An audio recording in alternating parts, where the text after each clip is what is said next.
Hello, and welcome to Past, the podcast about those who would never rule. I'm Veronica Fortune, and this week's episode is Thomas of Woodstock. Welcome to the last episode about the sons of Edward III within this series. I hope you enjoyed my collaborative episode about Philippa of Lancaster. Please make sure to check out Cork Out History for the second half if you haven't already. And thank you yet again, both Andre and Inej, for that. I had a great time working with you. Let's get on to Thomas's episode. As many of you may have guessed from my earlier episodes, this one does not have a happy ending, at least not for Thomas, and it is his story after all. With each of his older brothers, I felt like I was counting down to something within the story. 1356 and the Battle of Poitiers for the Black Prince, 1368 and his passing for Lionel of Antwerp, 1399, oddly, and even though it's after his death, his son's usurpation for John of Gaunt. And again, 1399 and his choosing of sides for Edmund of Langley. But for Thomas, I feel like there really isn't a countdown. Yes, he has a huge impact on history, but he doesn't really get the same attention his brothers do. None of his children will be major candidates in the Wars of the Roses, though they will have an impact. His nephew, Henry Bolingbroke, gets more of the attention with relation to the rumblings against Richard II's tyranny. His father seems to have forgotten to ennoble him, though he did manage to knight him. In the same ceremony where Edward III knighted Richard of Bordeaux and Henry Bolingbroke, along with Thomas's illegitimate half-brother, John de Southeray. Despite this, he would marry well, and his political decisions would set the stage for the political struggles that England experienced over the next century. For this subject, I will, much like all of his older brothers, be using John of Gaunt's two most recent biographies, John of Gaunt by Catherine Warner and The Red Prince by Helen Carr. I am also using the book The Loyal Conspiracy by Anthony Goodman, a book with both an impressive title and a detailed history of all of the appellants and part of the political situation which gave rise to their somewhat treasonous appeal. Thomas of Woodstock was born on the 7th of January, 1355, in, not surprisingly, Woodstock Palace, and was the youngest child of Edward III and Philippa of Hainaut. While I'm sure his birth wasn't a surprise, as in Philippa would have known she was pregnant, having a child at between 40 and 45 was rather uncommon in the 14th century.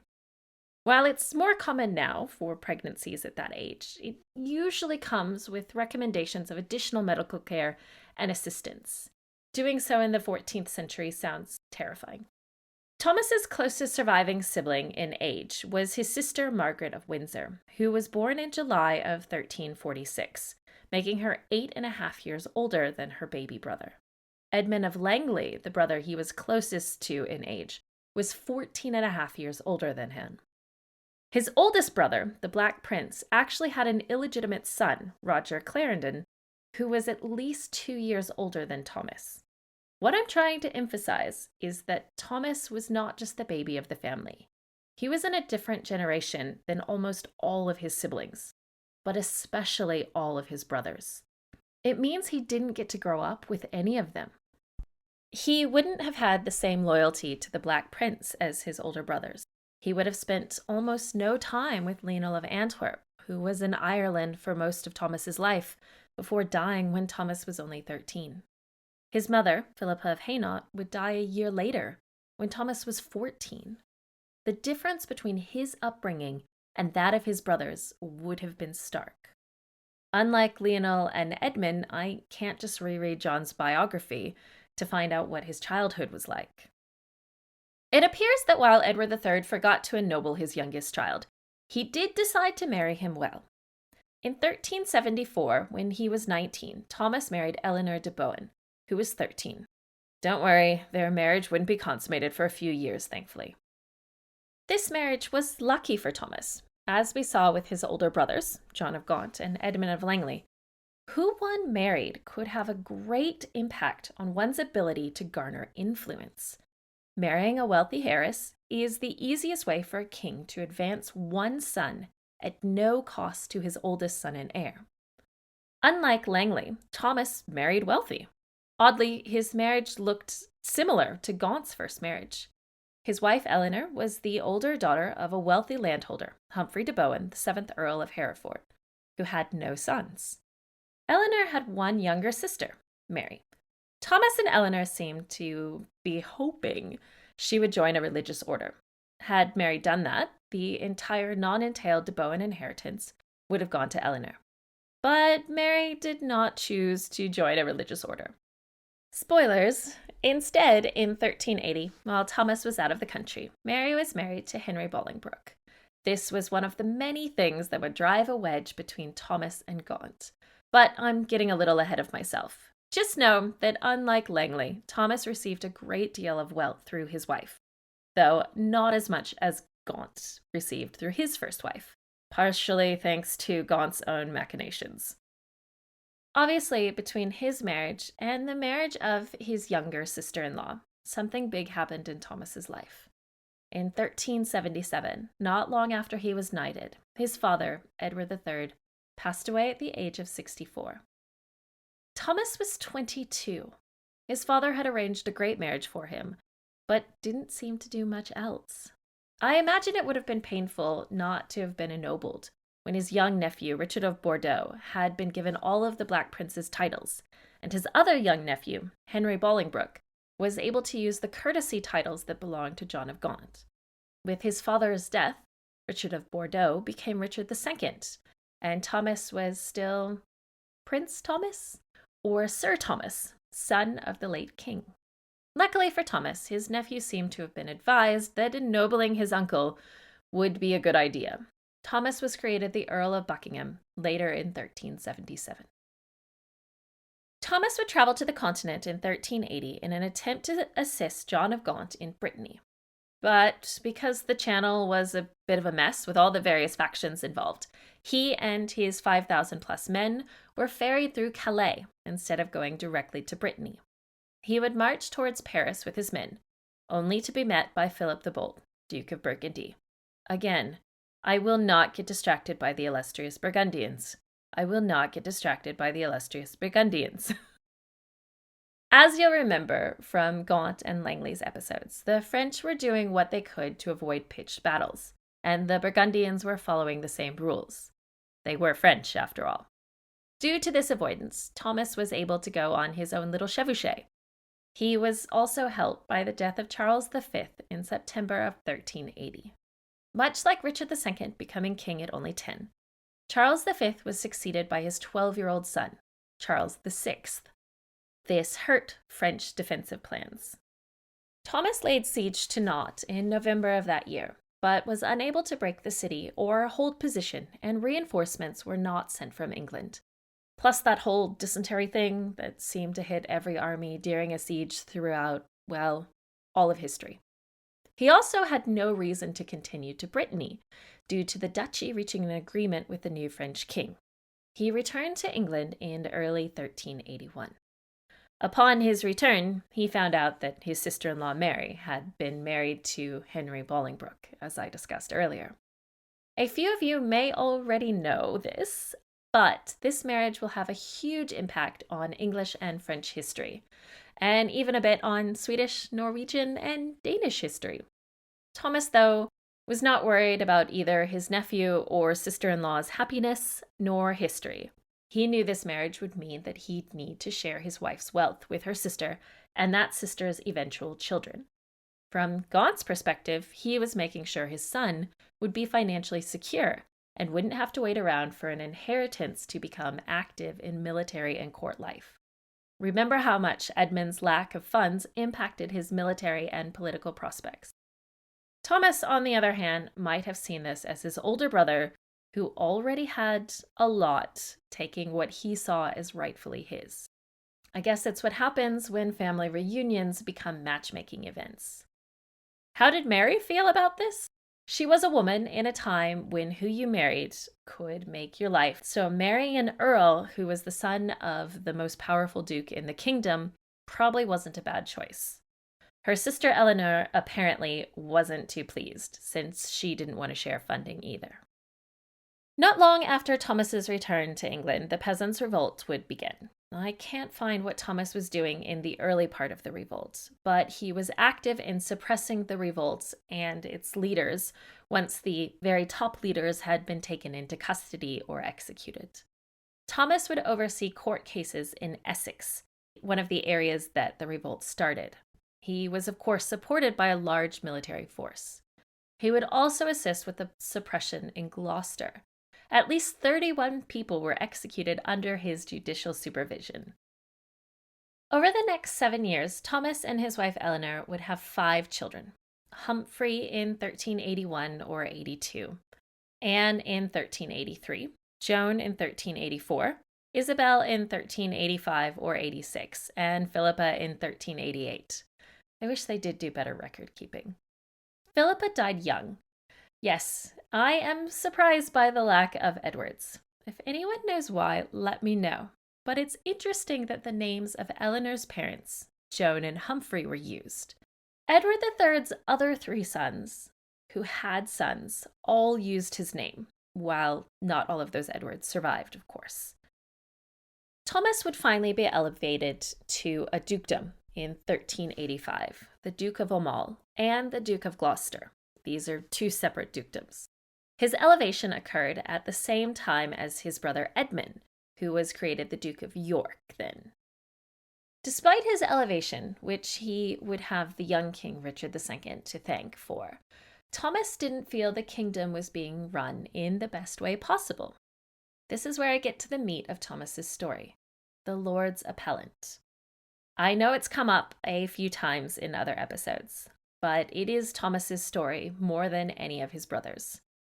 I'll quickly cover who the individual appellants are, and then go through a bit of the politics leading up to the appeal. So, who were these appellants? Initially, there were 3. Thomas of Woodstock, our main character, Richard FitzAlan, the Earl of Arundel and of Surrey, and Thomas de Beauchamp, the Earl of Warwick. Beauchamp was the oldest of the initial 3. In November of 1387, when the appeal was first raised, he was almost 50. He had accompanied John of Gaunt on campaign and was made a Knight of the Garter in 1373. He had attempted to reform Richard II's governments on multiple occasions before joining with Thomas and FitzAlan. FitzAlan was 42 and held the title of Admiral of the North and West, making him the senior naval officer in England. He was also brother of the future Archbishop of York and the current Bishop of Ely, Thomas Arundel, who would become the Archbishop of Canterbury in 1397. One important thing to note, Richard and Thomas FitzAlan Arundel were Thomas of Woodstock's uncles-in-law. Their sister Joan was his mother-in-law. They were also, not surprisingly, cousins, just like everyone else. In 1388, about a month after the initial appeal, Henry Bolingbroke, then the Earl of Derby, and Thomas Mowbray, then the Earl of Nottingham, joined them. Yes, you may have noticed an excess number of Thomases in this section. This has happened multiple times, especially in Philippa of Lancaster's episode, when it felt like every man surrounding her was named John. All the Thomases other than Thomas of Woodstock will be referred to by their surname or full name. Now that we know the players, what were they appealing for? First, they were appealing to the king, Richard II, as was their right, to address the behaviors of his favorites and to protect their rights as his leading nobles. If you remember back to John of Gaunt and Edmund of Langley's episodes, Richard II didn't have a regent. He had been able to seal his own documents from the moment he became king. He did have a council who advised him and theoretically could help control the kingdom. But by the early 1380s, especially after the Peasants' Revolt in 1381, Richard, while only 14, tried to press his independent rule without the council. He recognized that Parliament still had a place, but he wanted to be the sole head of state, and he felt the council was unconstitutional. This wasn't a sudden, quick overthrow of his council, but a slower process, and Richard had help from a few friends. These friends would be the focus of the appellant's complaints. In 1382, Richard was assisted by the first of these friends, Michael de la Pole, in negotiating his marriage to Anne of Bohemia. De la Pole would be appointed Richard's chancellor in 1383. While Anne would prove to be a popular queen, her marriage was financially negative to England and had little political capital. Anne brought her retinue with her, including a lady-in-waiting, Agnes de Landskrona, whom you may remember from Edmund's episode. Agnes would begin an affair with the closest of Richard's friends and the second individual the appellants brought issue with, Robert de Vere. In 1382, he was still married to Philippa de Courcy, a cousin of Richard II and Thomas's niece. De Vere would leave her in 1387 after beginning his affair with Agnes. I'm sure you'll all remember how insulted the royal family was by de Vere's behavior. The remaining favorites were Robert Tresilian, the Chief Justice, Nicholas Bembro, who had been the Lord Mayor of London in 1377 and again from 1383 to 85, and Alexander Neville, the Archbishop of York. And after this message, you'll hear more. Now to the setup. And yes, Thomas's oldest surviving brother is momentarily involved. In 1386, John of Gaunt leaves England to properly battle for the crown of Castile. Please see his episode and his daughter Philippa of Lancaster's episodes to find out how that goes. While he's gone, Richard II continued making changes and pushing for more control. As I mentioned in his episodes, John of Gaunt was almost a calming influence, even though he and his nephew may not have gotten along personally. Gaunt, while being accused of attempting to usurp his nephew, was truly loyal and at the same time able to negotiate with his family members, who were leading magnates to help smooth over things with the young king. With Gaunt gone, this calming, thoughtful influence was removed, and this is what I at least think leads to the actual appeal. The appellants would likely have spoken to Gaunt first to try to solve things without approaching the king directly and publicly. This may have allowed Richard to save face and may have protected everyone involved. In February 1387, Richard and his household left Westminster for a tour of England to try to increase his popularity. Months earlier, he had asked Parliament for, more money through increased taxation. Parliament, called the Wonderful Parliament, its good was already taken and needing to one-up those who slapped down Gaunt, maybe, led by Thomas of Woodstock and Fitzalan, refused to accede to this request until de la Pole was removed as chancellor. De la Pole was an unpopular chancellor and had gained a great deal of wealth and power through his friendship with the king. In response, Richard II refused to attend Parliament and demanded the Commons visit him to negotiate. They, expecting punishment or jailing, refused and sent two lords, Thomas of Woodstock and the Bishop of Ely, Thomas Arundel, Richard Fitzalan's brother, who threatened to overthrow the king if he didn't come to Parliament to negotiate. Richard had been an active king, participating in all but one day of all of his parliaments until this time. After a bit of back and forth with his uncle and the bishop, he agreed to come to Westminster. As you can imagine, he was not impressed with his uncle's threats, but he would have been aware that continuing to ignore the summons of Parliament was political suicide. Remember, his great-grandfather, Edward II, had been usurped because of his unwillingness to appease his nobles and his poor treatment of his wife. While Richard II didn't have an heir who could be used as an easy pawn like Edward III had been, the man who could literally usurp him was the man threatening to do so, his Uncle Thomas. Richard may have also realized that without Uncle John in the country, Thomas might be able to do it. After agreeing to attend Parliament, Richard, in an amazing move, elevated de Vere to Marquess of Dublin, the first creation of a marquess in English history. This is a rank of nobility between an earl and duke. This further enraged Thomas and the other future appellants. In a rare piece of intelligent political maneuvering, Richard did remove de la Pole as chancellor in late October of 1386, replacing him with Thomas Arundel. The rest of the session was focused on reining in Richard's power via a commission, kind of like the council he was trying to get rid of, but with a whole new name. This challenged tradition in the same way as Magna Carta or the provisions of Oxford, and Richard liked the tradition that royal prerogative was his right.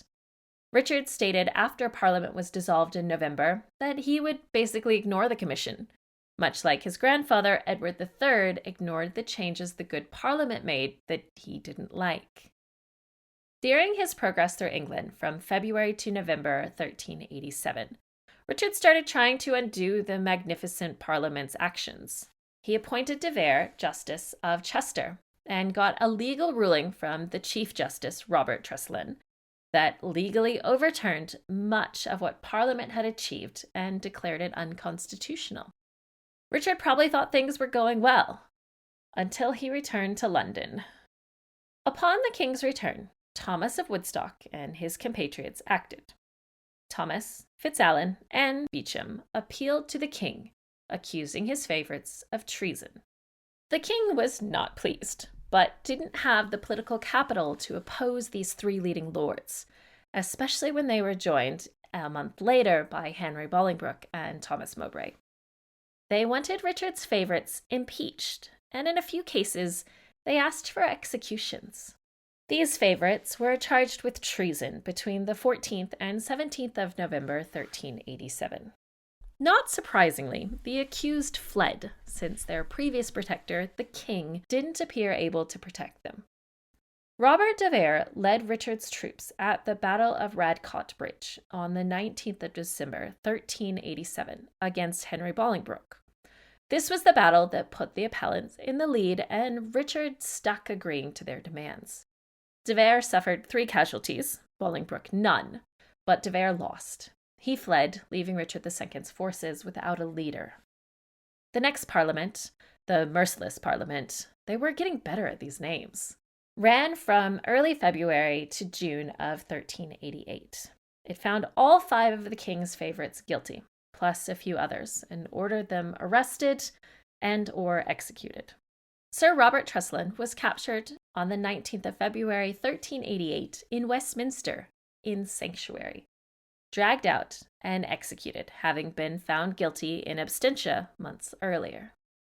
Sir Nicholas Bembra was captured in Wales and held by Thomas of Woodstock until he was moved to the Tower in January of 1388. He was executed on the 20th of February that year.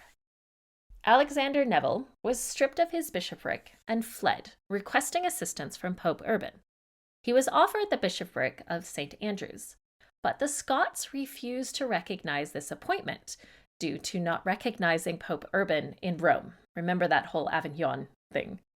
Instead, Neville would spend the rest of his life in France as a parish priest. And sure, not a lowly parish priest. Michael de la Pole fled to Paris, where he died in 1389. De Vere was the most important of the 5, to both the king as his favorite and supposed lover, and to the appellants because he was the king's favorite. After his humiliating loss, he fled to the continent. He stayed there, living the life of a noble in exile, until he was injured in a boar hunt in 1392, dying not long after. Richard II took his death poorly, and much like his great-grandfather Edward II, held on to the resentment he felt towards those who had separated him from his favorite. Thomas of Woodstock was obviously aware that things could have ended badly for him and his compatriots. For every victory of the First Barons' War, or Isabella overthrowing Edward II, there is a Battle of Evesham, where Simon de Montfort is killed by Edward I's forces. But Thomas seemed to believe that his cause was just and worth the risk. Remember, good governance is the minimum we should expect from our leaders, and it was no different in that time.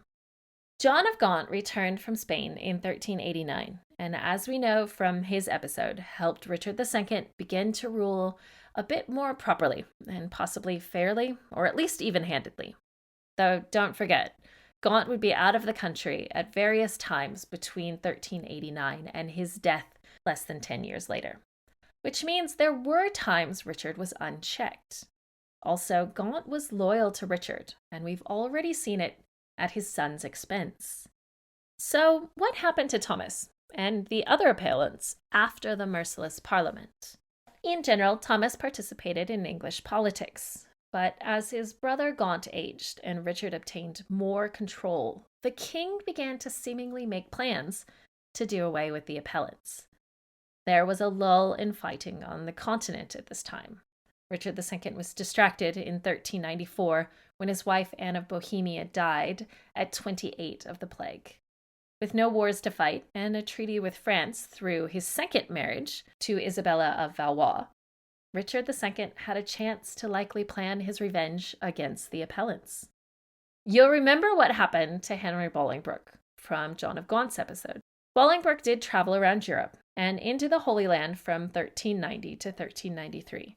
Before returning and regaining, at least for the time, the king's trust.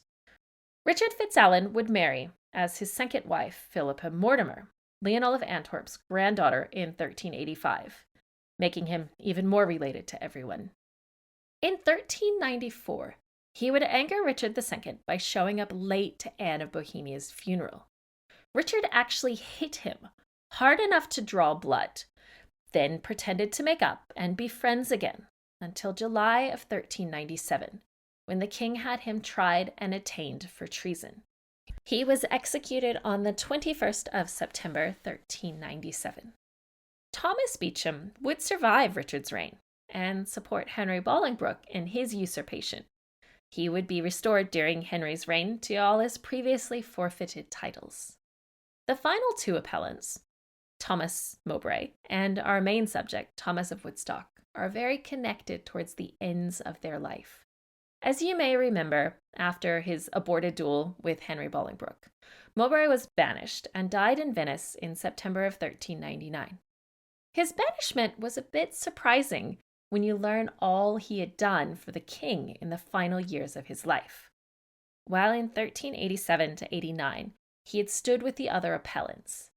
After this, he sided with the king and was instrumental in the minor fighting that was still occurring on the continent. He was popular in tournaments and had joined the king to fight in Ireland in 1394. He was actually one of the most powerful men in England for a short while. In 1391, he was appointed the captain of Calais. While he wasn't always in Calais, it's important to remember that he was theoretically in charge of it. Thomas of Woodstock was invited to dine with the king on the 10th of July, 1397, but he declined, claiming poor health. Richard had also invited Thomas Beauchamp and Richard FitzAlan, but only Beauchamp attended. FitzAlan decided to stay inside his castle, though, as we know, this didn't protect him. The king had planned an impressive banquet, and the end, entertainment, was arresting Beauchamp. The king was upset that his uncle had ruined his chances for an even grander arrest, and decided to accompany an army to arrest Thomas personally. He expected his uncle to have an army with him, and was surprised to not find one. His uncle was, in fact, actually sick and bedridden. Overnight, from the 10th to the 11th of July, 1397, Thomas of Woodstock was arrested and transported to Calais. He was taken there because he would be under the king's control and out of John of Gaunt's judicial control. Gaunt was the Lord High Steward of England. Richard II wanted revenge against his youngest uncle, and he couldn't risk his most powerful uncle messing it up. While the details are not clear, at some point on or about the 8th or 9th of September 1397, Thomas of Woodstock was murdered, most likely smothered in a feather bed by Thomas Mowbray. Mowbray had been ordered to kill him weeks earlier, but had hesitated, and he had finally acted when Richard threatened him further, and when it looked like Thomas may have had a chance of returning to England to stand trial. Mowbray was elevated to the title of Duke of Norfolk not long after Thomas's murder. By avoiding a trial, Richard II made sure he had his revenge. Thomas was only 42. His son Humphrey succeeded him to his earldom, but died in 1399 before his father's dukedom was restored. The dukedom of Buckingham would be restored to Thomas's grandson, Humphrey Stafford, the oldest surviving son of his oldest daughter, Anne. His wife, Eleanor, survived him by 2 years, dying just a month after his son. Now, before I leave Thomas's story, I know a few of you will be curious. Why didn't John of Gaunt step in to protect his youngest brother? He was powerful, and about half the court respected him. Richard II had Thomas's death publicly pronounced, claiming it was of natural causes. So Gaunt and Bolingbroke would have known. Helen Carr believes that Gaunt stayed loyal to the king to protect his son's inheritance and life. Remember, Bolingbroke had been one of the appellants. While he and Thomas had never been close, it's likely he was upset about his brother's murder and arrest, but needed to protect his son. I think, much like Edmund, I shouldn't judge if Thomas would have made a better king than the king that ruled instead. He wasn't meant to be king, and he didn't really push for it. He used the suggestion that he usurp his nephew as a tool for political change to a king who wasn't listening to his council, parliament, his family, or even at times reason. Thomas's story is, I think, the saddest of Edward III's sons. He was born too late to have an impact on the early 100 Years' War, and died too early to have an impact on the middle years of the 100 Years' War, or the Wars of the Roses. Had he lived, he likely would have survived through much of Henry IV's reign, and could have continued to have an impact. I'm really glad I took the time to read his story and learn about him. While not forgotten, he does seem to be the least well-known of Edward's sons.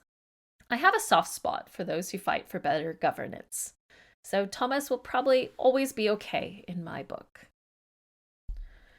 I've enjoyed going through the sons of Edward III.